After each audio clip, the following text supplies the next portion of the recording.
Porque a palavra-chave de relação de consumo é informação. Informação. Ele tem que estar informado. O cliente está informado e está tudo certo. E o segundo detalhe é, no orçamento ali, depois que eu faço o diagnóstico, estou fazendo o orçamento e apresento aquele orçamento para o cliente, o orçamento ele faz às vezes do contrato entre as partes, né? No momento em que eu falo, olha, tem que trocar tudo isso aqui, é tanto, né? Pode ser feito da seguinte forma, eu posso colocar as informações que eu quiser ali naquele orçamento, combinar com ele para depois fazer a ordem de serviço, depende de como a oficina trabalha. Então, já deixar pré-estabelecido qual vai ser a forma de pagamento.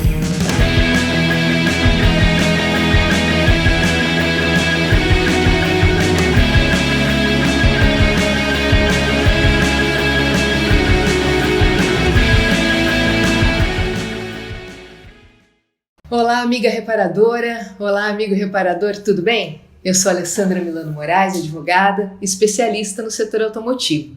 E hoje, no nosso 4º episódio do podcast Oficina com Direito, nós estamos com o Hélio, Elinho da Heliocar Reparos Automotivos, que é uma oficina aqui de São José dos Campos, São Paulo, que faz parte da rede Unimec. Nós já conversamos com o Newton também da rede Unimec no primeiro episódio, né, que nós fizemos da Oficina com Direito. Antes de falar aqui com o Hélio, de apresentar ele para vocês, eu gostaria de mais uma vez agradecer a todos por todo o feedback, por todo o retorno que eu tenho tido, né, a vocês reparadores que têm deixado os comentários, colocado as dúvidas, colocado alguns questionamentos. Isso faz com que esse trabalho crie uma importância maior, né? Faz muita diferença até para que eu consiga entender e perceber qual que é o melhor caminho para levar a informação para vocês, aquilo que vocês necessitam, que é a informação de qualidade dentro do nosso setor da reparação automotiva. E claro, que essa informação possa ser sempre útil para vocês. Então, é isso. Muito obrigada pelos comentários e vamos lá.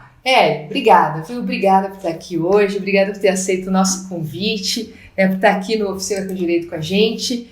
E conta pra gente um pouquinho da sua trajetória. Doutora, primeiro a gente quer agradecer a oportunidade, né? Porque eu acho que conhecimento nessa vida é tudo, né? Com certeza. E no ramo da reparação automotiva não vai ser diferente, né? Aliás, é um ramo que tem muitas entrelinhas, né? Sim. Entendeu?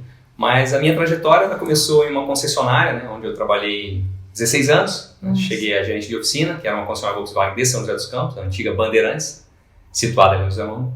E ela encerrou as suas atividades aqui em 2001 e foi quando eu montei a oficina, a Heliocar. Que legal. Montamos lá no bairro, no Jardim Pôr do Sol, onde nós começamos a história em 2001. Esse ano a gente completou 19 anos, né? Graças a Deus. Trabalhamos com nacionais importados. Na parte de revisão, fazemos todo o trabalho, né, na área mecânica e elétrica do automóvel. Tá? Tanto motor, suspensão, freio. Que bacana. Com todas as marcas também. Entendi. E agora, nessa época de pandemia, como é que estão as coisas na oficina? Então, como todo setor, a gente teve baixas no começo, né? A gente percebeu aí que teve uma queda. A gente, é o que eu falo, tem que estar sempre junto com o cliente, né? Isso é muito importante, a gente entender o que o cliente está vivendo, né? O que nós estamos passando. E não tem como fechar os olhos para isso. Então, a gente tomamos algumas medidas, alguns cuidados lá na oficina com os nossos colaboradores também, né? Sentimos um pouquinho, sim, a queda, mas graças a Deus estamos com o trabalho em dia, né? As coisas estão caminhando, a gente percebe um aquecimento agora, então a gente está bem otimista com o mercado, aí, apesar de toda a situação política do que vive o país, mas a gente tem conseguido estar equilibrado nas contas, estar equilibrado ali com os afazeres do dia a dia aí. Tomando aí todos os cuidados necessários aí. O importante são os cuidados, né? Dá pra gente passar, é um momento de crise, mas tomando determinados cuidados a gente vai conseguir chegar, eu acho que até mais fortalecido no Exatamente, de tudo vai sair o aprendizado. Com certeza, com certeza. Bom, gente, o Hélio, ele trouxe pra gente algumas dúvidas da empresa dele, né? E também algumas que ficaram para trás e que eu prometi para vocês que ia responder, da rede Unimec, da qual ele faz parte, que a oficina dele faz parte. E hoje a gente sabe que essas dúvidas relacionadas ao aspecto jurídico, elas são bastante frequentes na oficina. São, mais frequentes até do que vocês imaginavam que seria. Exatamente. E elas vão surgindo e a gente criou esse espaço aqui para poder conversar com todo mundo e poder solucionar, levar informação para dentro da oficina da melhor maneira, que é essa informação de qualidade. Então tá bom, vamos lá? Vamos responder essas perguntas? A nossa empresa, ela trabalha com garantia de peças de serviço de 12 meses ou 15 mil quilômetros, né? Prevalecendo o que ocorrer primeiro.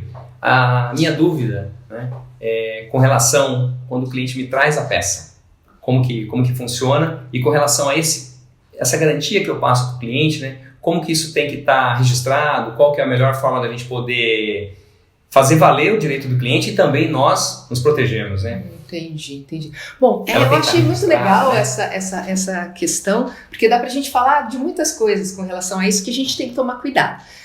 É bacana entender, perceber que a sua oficina resolveu agregar valor ao serviço que presta, acrescentando, né, essa garantia, dando essa garantia de 12 meses, que vai além, que é a garantia contratual, que a gente chama de garantia contratual, que vai além daquela determinada por lei, que é a garantia legal de 90 dias. Só para a gente relembrar aqui um pouquinho, para o pessoal relembrar um pouco, que nas relações de consumo, que são aquelas relações regulamentadas pelo Código de Defesa do Consumidor, que é o que a gente faz no dia a dia da oficina, nosso relacionamento com o cliente, isso é relação de consumo. Nós temos a garantia mínima, que é prescrita por lei, prescrita por esse Código de Defesa do Consumidor, que é a garantia de 90 dias. Essa garantia não é a empresa reparadora que oferece, é a lei, né? E eu tenho que garantir, eu tenho que oferecer essa garantia para o meu cliente, independente da minha vontade. Essa é a mínima, não tem jeito. Mas existe também, que é o que vocês fazem, a garantia complementar ou contratual, que a gente chama. Essa garantia complementar ou contratual é aquela modalidade de garantia que é oferecida pelo fornecedor, que somos nós, né? Que é a empresa reparadora automotiva. É oferecida, mas ela nunca substitui a garantia legal, né? Ela sempre adiciona, ela sempre soma, ela complementa a garantia legal.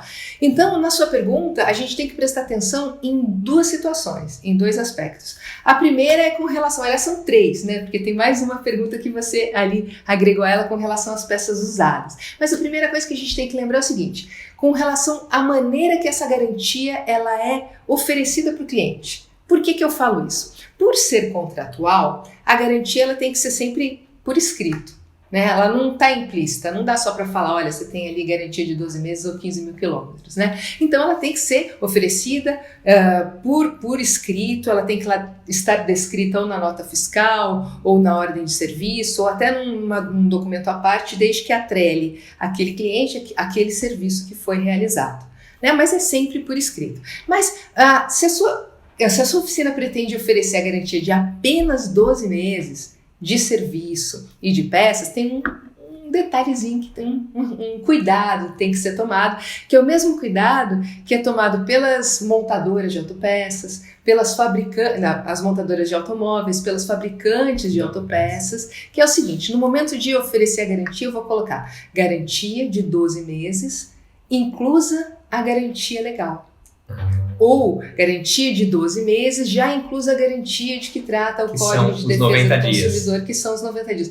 Por quê? Se a gente não fizer isso, a garantia vai ser de 12 meses, que é a garantia que você está oferecendo, e mais 90 dias da garantia legal. Então a gente vai acabar prestando mais tempo de garantia e com certeza vão acabar chegando a essa conclusão. Então esse é um detalhezinho importante na hora, já que você perguntou como é que eu faço, né, para explicar isso para o meu cliente. Colocar lá já inclusa a garantia legal e a gente está falando de 90 dias. Bom, mas esse cuidado, ele tem também que ser tomado pelas oficinas que não oferecem a garantia de 12 meses, que trabalham só com a garantia legal, que é o grande número de garantias. Por quê? Eu costumo dizer sempre que 90 dias são 90 dias. 90 dias não são 3 meses.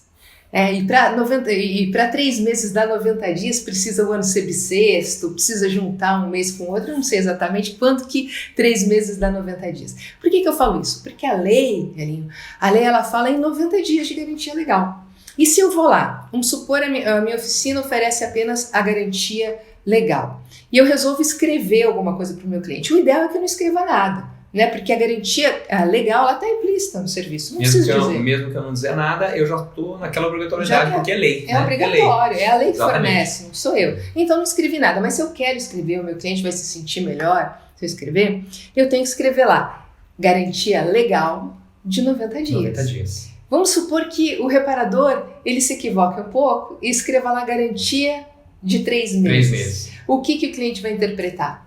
Que a garantia ele vai ter a garantia de 3 meses oferecida pela oficina e mais 90 dias da garantia legal. Entendi. Então, já são 6 meses praticamente. Já dobrou. Já dobrou sem perceber. Com certeza. Então, um detalhezinho pequeno. Muito pequeno, são detalhes muito pequenos que acabam colocando a gente numa enrascada, né? Então, ali na minha nota fiscal eu tenho que colocar que são os 90 dias da garantia legal. Eu não Se posso, for querer colocar, né? Se for querer colocar. Para quem sim. trabalha somente dentro da garantia da legalidade, digamos assim. Na realidade não tem necessidade, mas às vezes o cliente pede. O cliente pede, eu já percebi isso aí. Se o cliente pedir, eu tenho que deixar muito claro que eu estou falando da garantia legal apenas, né? Isso, quando eu estou falando sobre isso, é garantia sobre serviços. A peça vai depender da garantia também fornecida pelo fabricante, e aí é um outro assunto, que senão a gente vai correr por aqui. Com relação à sua pergunta, um segundo ponto que a gente tem que pensar, Elinho, é o seguinte, e é super importante isso,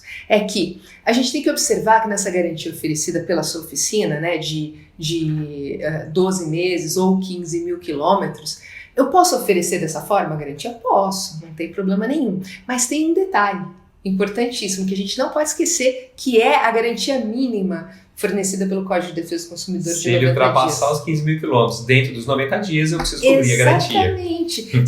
Se ele andar, sei lá, 20 mil quilômetros em 70 dias... Está dentro da garantia. O que a gente não pode confundir, claro, é garantia com mau uso. Sim. Mau uso não é caso de garantia. Né?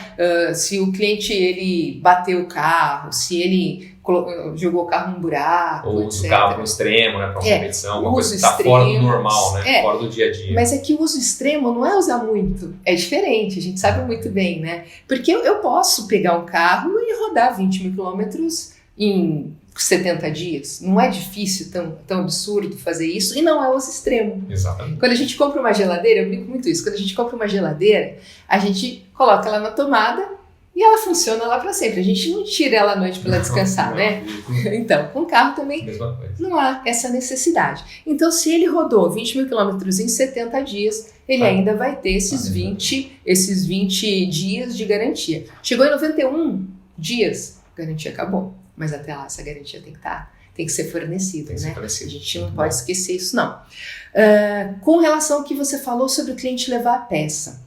Bacana que o nosso primeiro vídeo que a gente começou a fazer ali no programa Reparação Legal, eu falei especificamente sobre isso. Quando o cliente leva a peça, porque é uma coisa que está muito atual. Tem acontecido muito com essa coisa da internet. Né? Você passa o orçamento para o cliente, o que ele faz na hora? Ele puxa o celular e já vai lá verificar as peças. Já compra, né? E muitas vezes compra uma peça de qualidade e às vezes também não. Né? Ele vai muito pelo preço, né? E aí a gente tem que tomar alguns cuidados com relação a isso. Primeira coisa, o cliente levou a peça, eu tenho que ir lá para o meu campo de observação e escrever, olha, o cliente está ciente que porque ele trouxe as peças, né, a garantia relacionada às sobre peças os itens, né, que ele trouxe não será prestada pela oficina.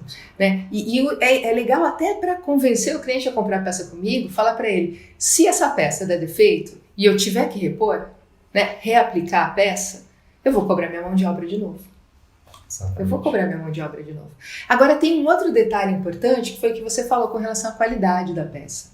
Porque às vezes o cliente vai lá e ele compra a peça mais barata e de pior qualidade, que ele não sabe a qualidade, ele é leigo. Nem se ele compra a mais barata que ele encontra. E é muito difícil eu conseguir garantir que o serviço fique bom com uma peça sem qualidade.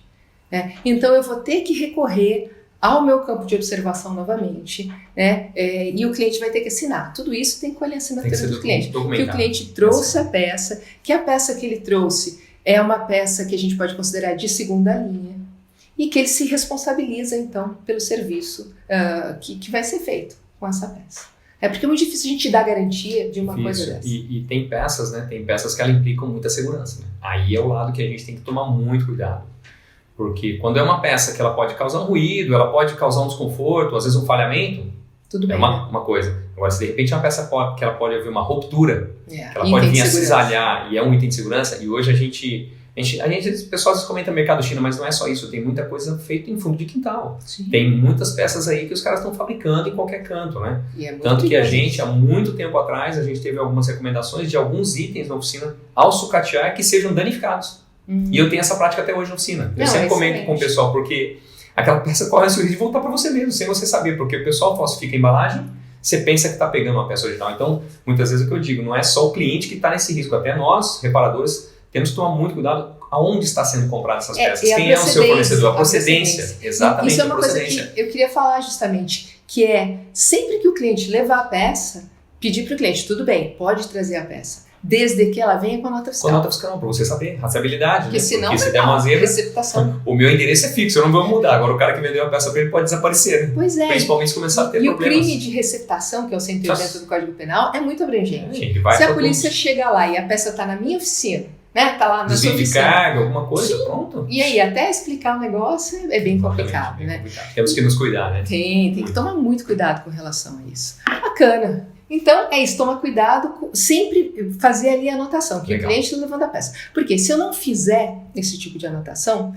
é possível que no primeiro momento eu seja obrigada a prestar a garantia com relação àquela peça, às minhas custas mesmo, porque eu não vou ter como comprovar de onde veio. E é o que a gente fala também, doutora, o cliente, igual você colocou, muitos são leigos. Poxa, se o cara está trazendo uma peça que você vê que não tem condição, não vai partir para montar a peça para depois cobrar mais a mão de obra. Já fala pro cliente, né? Seja correto. Ele fala, essa peça aqui, cara, é trabalho para você e para mim. Sim. Entendeu? Então, para não ter chateação, tenta pegar uma outra marca. Já que o cara vai trazer e ele quer realmente trazer, eu sempre trabalho dessa forma, eu sempre oriento. Né? Sim. E quando for item de segurança, ele faz. Exatamente. E ele sente uma confiabilidade. Né? Fala, poxa, não é porque ele não está trazendo a peça que o meu mecânico vai fechar os olhos. Não, acho que a gente tem que estar junto. Claro. Né? Porque ele, na verdade, é quem nos mantém. Né? E lembrando da responsabilidade. Porque a gente falou, quem que é o expert? Né? Quem que entende de mecânica? É a oficina. Né? E se o cliente foi lá e fez um serviço que não vai ficar bom, né? Por exemplo, um item de segurança como esse. Imagina. Ele vai sair de lá, vai romper aquela peça e ele vai atropelar alguém.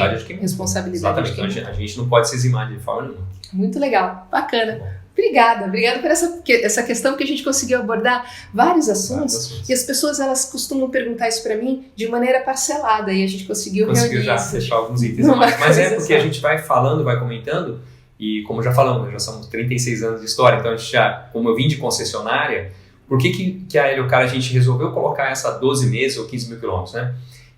Na verdade, eu até brinco, né? Eu falo pro meu cliente, poxa, eu não admito comprar uma peça para durar 90 dias. Eu falo, não é perecível isso. Então, eu fico sempre na briga com os fornecedores, né? Não que a gente seja melhor que ninguém, de forma nenhuma, mas eu acho justo, né? Pra gente pagar por uma coisa e, poxa, 12 meses é o tempo que ele vai voltar para uma outra revisão. Sim. Aquilo que eu fiz está feito, tem que estar durável, né? Então, é por isso que a gente trabalha nessa linha aí. Lembrando que as concessionárias, né? Poxa, hoje a gente já começa a ver, tem carros novos saindo com 5 anos de garantia. Sim. Tem as exceções, tem as peças de desgaste, mas a gente percebe que isso é uma busca, né? Para poder trazer o cliente. Né? Trazer o cliente, aliás, o pós-venda hoje em dia é a menina dos olhos das concessionárias. O cara vai comprar um carro e ele quer saber, poxa, como é? Ele já entra lá para ver o que eu gasto de revisão, como são as revisões, como é que estão as reclamações. E às vezes justifica, às vezes não, né? Exato. Tem carros que tem uma tecnologia que justifica uma garantia de 5 anos, que eu vou ter que ir lá na concessionária, e outros que não justificam. Exatamente. É interessante isso.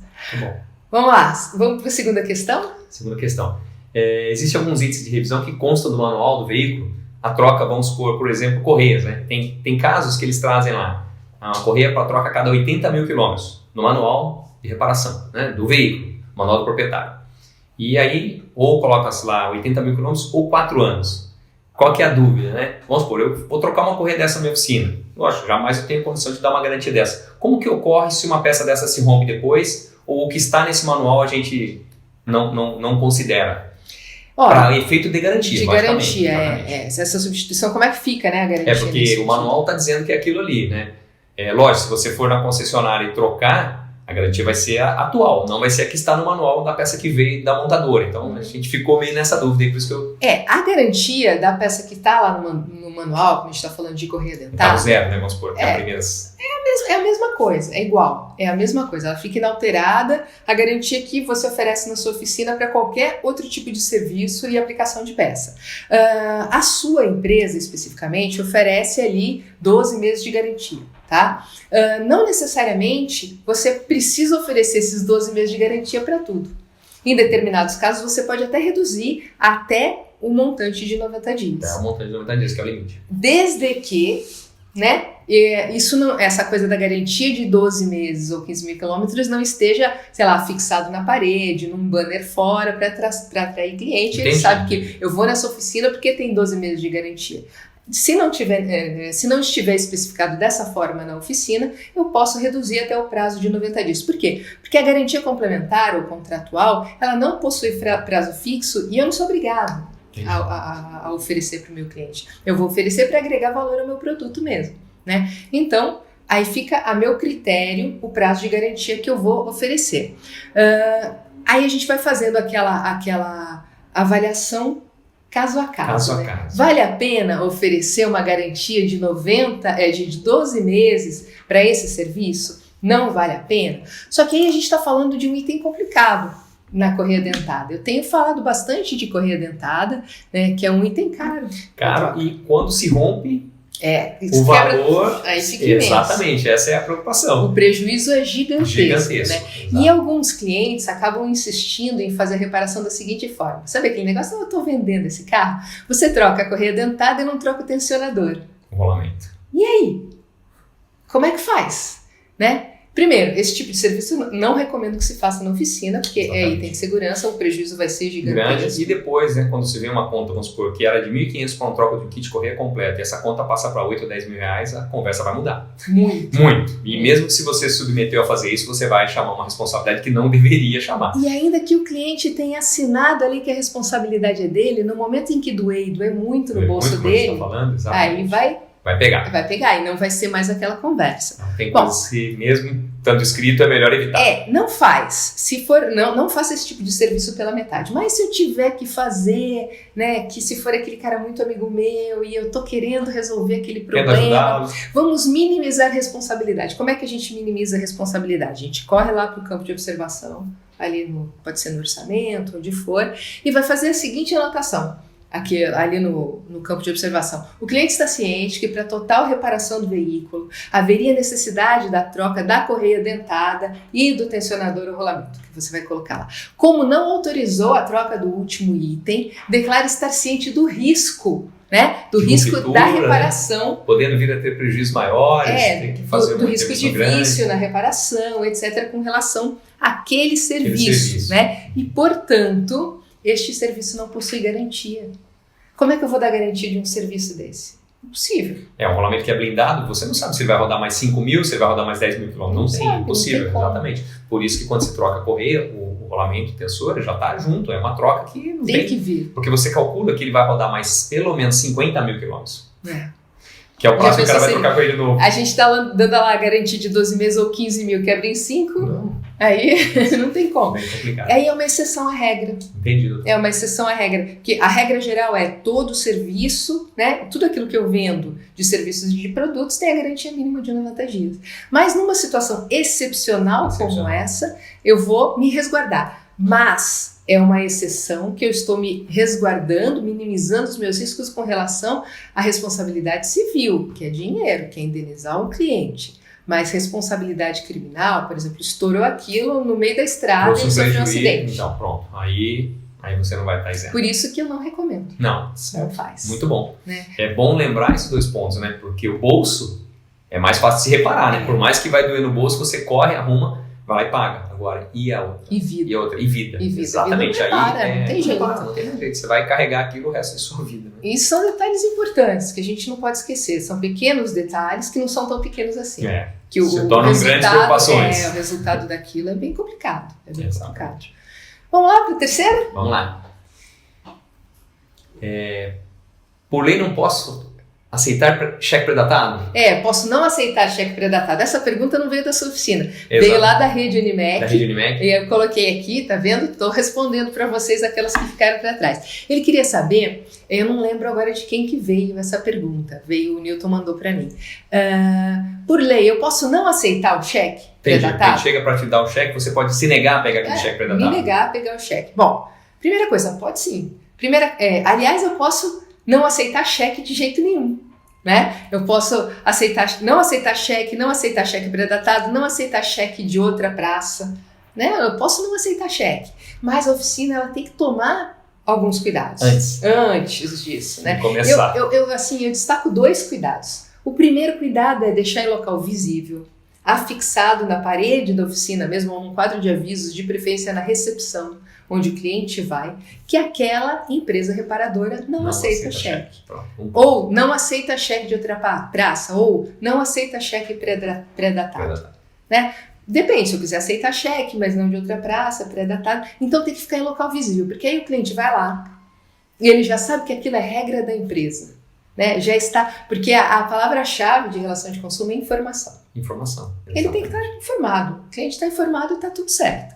E o segundo detalhe é no orçamento ali, depois que eu faço o diagnóstico, estou fazendo o orçamento e apresento aquele orçamento para o cliente, já o orçamento ele faz às vezes do contrato entre as partes, né? No momento em que eu falo, olha, tem que trocar tudo isso aqui, é tanto, né? Pode ser feito da seguinte forma, eu posso colocar as informações que eu quiser ali naquele orçamento, combinar com ele para depois fazer a ordem de serviço, depende de como a oficina trabalha. Então, já deixar pré-estabelecido qual vai ser a forma de pagamento. Porque senão o que vai acontecer? Eu faço o serviço, eu não estabeleci nada. Eu faço o serviço, aí na hora de entregar o veículo para o cliente e dele me pagar, ele chega só com essa opção. Olha, eu só consigo te pagar com cheque pré-datado.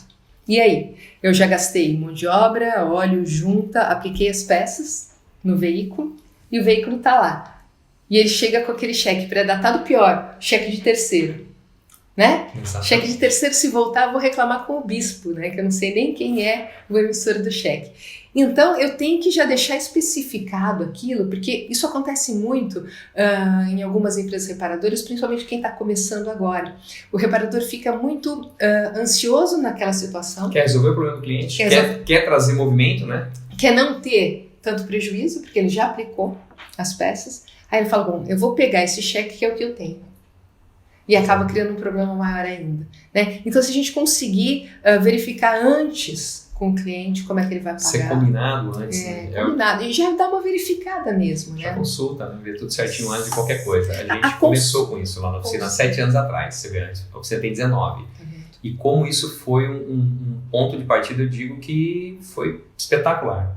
Porque hoje, quando o cliente chega para retirar o carro, tudo já foi combinado antes. Já está tudo certo. Sabe, você teve, às vezes, de repente, uma pecinha, alguma coisa a mais que foi resolvida, mas já está combinado, que não trabalhando com cheque, já está combinado, que é no cartão, se divide, o que faz? Já não vai chegar para pedir um boleto, porque depois você vai ficar numa situação. Como é que você vai reter o carro do cliente lá dentro? Não pode. É um outro problema, já foi tratado também, né? Não pode reter o veículo do cliente. Então, quando a gente deixa já tudo pré-estabelecido, a chance de dar o problema não é que não vai dar, né? Pode acontecer. Mas a chance de ter o problema é bem menor. É bem menor, com certeza. É isso. Vamos lá, para a pergunta número 4. Temos muitos veículos na oficina que a gente acaba buscando, né? Depois entrega o carro. E muitas vezes o proprietário, não temos contato com o proprietário. Às vezes ele está em viagem, está em outra cidade, às vezes está em outro país, né? E às vezes o carro está na garagem, está no estacionamento, nós não temos ninguém para fazer um checklist, para assinar. Então, assim, lógico, a gente tem um e-mail que manda de orçamento, mas como que a gente pode se resguardar um pouquinho mais com relação a isso aí? É uma situação excepcional, mas que faz parte da nossa vida moderna. A vida moderna traz algumas coisas que lá atrás ninguém tinha isso. E a gente precisa se adequar a esse tipo de situação e não perder o trabalho. Exatamente. Bom, a alternativa, né, quando não existe a possibilidade de colher a assinatura do cliente, sem dúvida a negociação por e-mail. A negociação não. Aliás, a negociação eu posso até fazer por WhatsApp e até por telefone. Negociar. Sem problema nenhum.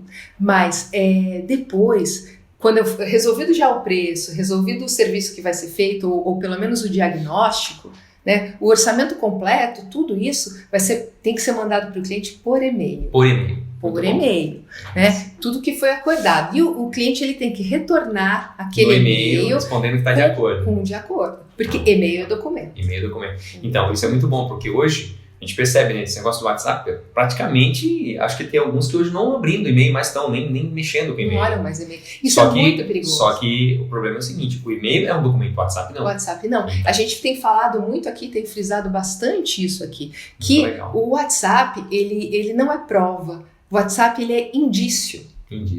Né? Só que para o consumidor, que é o nosso cliente, basta o indício. Basta o indício. Para nós é o contrário. Nós é o contrário, a gente precisa da prova. Então serve para o cliente, mas não serve para a gente. Entendi. Então o WhatsApp, ele é uma ferramenta que nos ajuda bastante, que é rápida, mas também pode nos prejudicar bastante. Pode prejudicar bastante. Isso é um alerta muito bom, doutor. Isso aí para mim também foi espetacular essa resposta, porque hoje realmente eu percebo lá, são poucos e-mails, são poucas situações. Mas é o que eu digo, né? Nessa relação de confiança, porque é uma relação de confiança, né? Primeiro que o cliente muitas vezes deixa a chave com a gente, né? A chave às vezes da garagem, tudo, você vai e retira o carro. Por outro lado também, é uma confiança com a gente, com o cliente, né? Que certeza que depois de executado você vai receber isso aí. Então, isso é feito com muita cautela, com muito cuidado. A gente estamos lá com 19 anos de história, como eu falei. Eu não tive nunca uma trabalhista, nunca tive um PROCON, a gente sempre procura manter essa linha. Mas se cuidar sempre, né? Sempre. Informação, porque as coisas vão mudando. Sim. E você começa a trabalhar num outro ritmo, e como você acabou de comentar, o WhatsApp, a gente acha que tudo que tá ali tá valendo. Para ele vai valer, mas pra gente não. Aí, é muito complicado. Isso é muito importante. E assim, hoje em dia, cada vez mais a gente atende pessoas que a gente não conhecia. Exatamente. Né? E pessoas que vão passar pela nossa oficina uma vez só e depois não vão mais. Né? Antigamente os nossos clientes eram praticamente todos conhecidos. Exatamente. Agora não. Nome e sobrenome, né? Já sabia, era do fio do bigode mesmo. Exatamente. Hoje não, a gente tem que se resguardar mais. Tá justamente certo. por conta disso. A gente não sabe quem é a pessoa, não sabe qual é a situação, não sabe por que aquele carro está sozinho lá. Né? Vai saber se aquele carro foi utilizado para um crime? A gente não sabe. Então tem que tomar determinados cuidados. Mas especificamente nesse caso, eu queria falar de mais um cuidado que a gente tem que tomar. É que quando eu falo de serviço, né, de colocar ali, fazer orçamento de serviço, eu incluo o diagnóstico. Né? Por quê? Diagnóstico é serviço também. E a gente já falou bastante disso anteriormente, é o seguinte, o diagnóstico ele tem que ser cobrado. E o cliente tem que pagar por ele. Então tem que ter as duas coisas. Primeiro, que o reparador saiba que diagnóstico é serviço, é trabalho e dá trabalho. Aliás, muitas vezes o diagnóstico ele dá mais trabalho que o próprio serviço. Às vezes a execução para a solução daquele problema, ela levou 2, 3 dias de diagnóstico. Sim. E às vezes chegou num sensor que é simplesmente soltar um parafuso, com meia hora você foi lá e trocou. E resolve. Então as duas partes. Só que partes até chegar ali, você tem muito teste, tem muito ferramental para utilizar. Ferramental, equipamentos caros. Exatamente. Equipamentos caros. Então o reparador ele tem que ter a consciência de que o diagnóstico é trabalho e que ele não tem que trabalhar de graça. Né? E o cliente tem que ter a consciência de que o diagnóstico é trabalho e ele vai pagar por ele. É claro que se o serviço for feito na oficina, exatamente, pode haver uma compensação. É o que eu sempre faço lá. Eu trabalho dessa forma, vamos supor, o cliente às vezes vai indagar, né? Poxa, mas vocês vão me cobrar isso? Eu falo, olha, o diagnóstico sim, agora de repente você fala, não, eu vou querer fazer o serviço. Porque o diagnóstico é um direito meu de cobrar, porque é o seguinte, eu vou te dar um orçamento, né? Que eu sempre explico dessa forma. Vou te dar um orçamento, você precisa trocar o sensor de rotação e fazer a regulagem eletrônica. Está ali o orçamento, o sensor custa tanto, a mão de obra tanto. Com esse orçamento, ele tem o direito de fazer onde ele quiser. Sim. É o direito dele. Ele pode cobrar uma oficina. Né? Exatamente. Agora, o que não dá o direito de eu gastar um tempo gigante para elaborar aquilo ali, fechar o diagnóstico e simplesmente ficar... A mão de obra do mecânico. Exatamente, o tempo do mecânico, o tempo de trabalho. Então é só isso. E aí eu falo, você leva, avalia. Se você voltar, esse diagnóstico é deduzido do valor que eu estou te cobrando. Sim, exatamente. Então, é uma forma que eu encontrei, mas é o justo, né? É o justo. E a gente sempre tem falado aqui, em todos os vídeos, engraçado que praticamente todos os vídeos que a gente falou sobre cobrança de diagnóstico.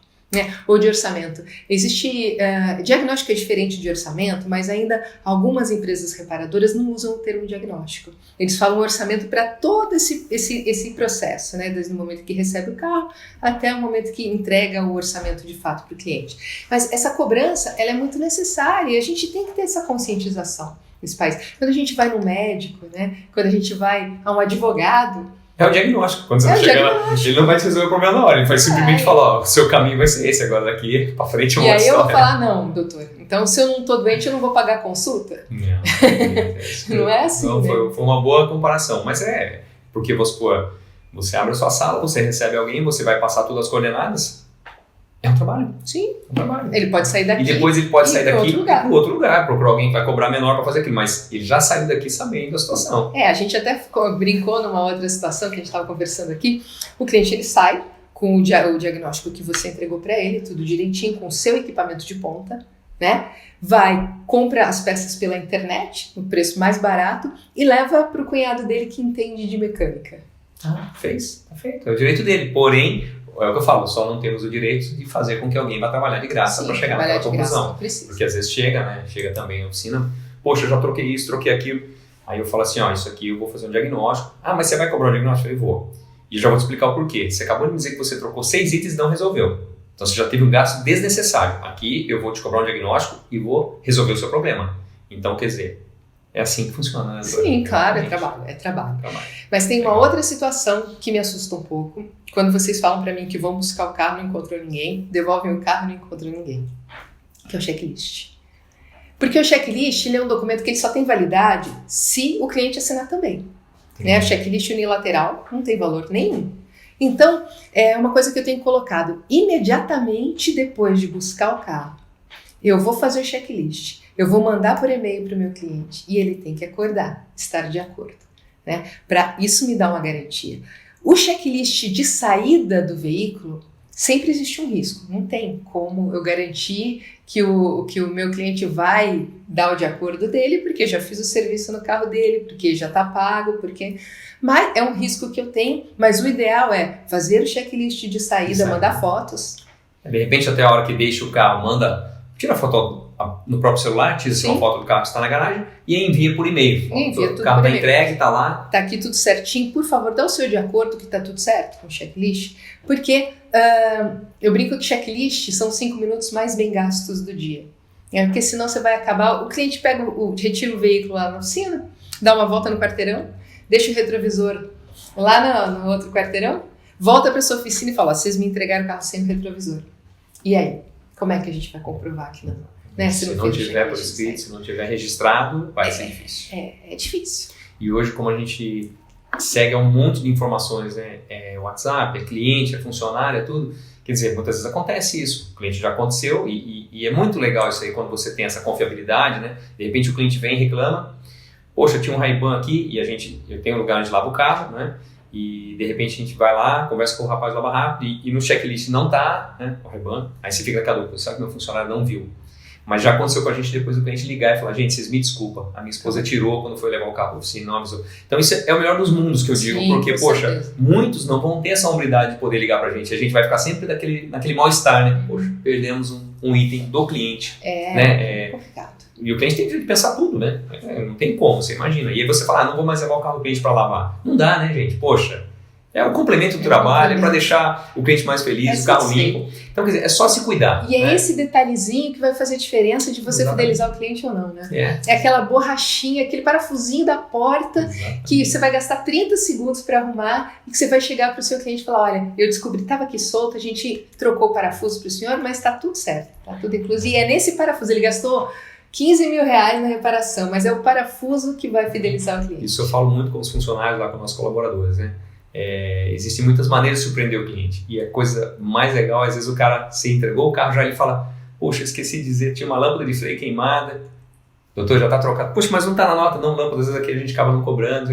Então, quer dizer, gente, que legal. É isso aí, né? Isso aí é a alegria do nosso trabalho, a satisfação plena do cliente. É isso, são vários detalhes, né? São vários detalhes, exatamente. Vários detalhes. E é importante que o reparador ele consiga ficar ligado para evitar entrar em enrascada, essa coisa que a gente já falou do número de clientes, que a gente já não conhece todo mundo, né? Tomar cuidado com isso, a empresa reparadora se resguardar mais com relação a isso, tomando todas essas medidas, e é o que a gente pode fazer, levar informação de qualidade. Informação, como a gente já falou no começo aqui, né? Informação ela é tudo na nossa vida, né? Em todas as áreas. Todas as áreas. E no nosso trabalho, a gente passa a maior parte do dia no trabalho. Sim. Então, quer dizer, ali a gente tem que estar muito bem informado de tudo que se faz. Né? E lembrar que ali no pátio da oficina, o direito está presente também. Muito mais que a gente imagina no dia a dia, naquilo que a gente faz no dia a dia mesmo. Não é uma coisa externa que diz respeito a um documento que eu vou precisar muito eventualmente. Não. É todo dia, em todos os serviços. Muito obrigada por ter vindo aqui, por fazer esse programa com a gente, por Foi muito bom, né? Foi muito bom esse bate-papo e precisando a gente estamos à disposição sempre. Tá? E a gente também espera, né? Contar com o doutor e para algumas dúvidas que vão surgir. Sempre tem dúvidas novas. É isso. Gente, se você gostou, foi útil? Se foi útil para você, com certeza vai ser útil para o seu amigo reparador. Então compartilha com ele esse vídeo. Vamos levar informação de qualidade para o nosso setor. Obrigada, viu? Obrigada, Aline. Obrigada. Valeu.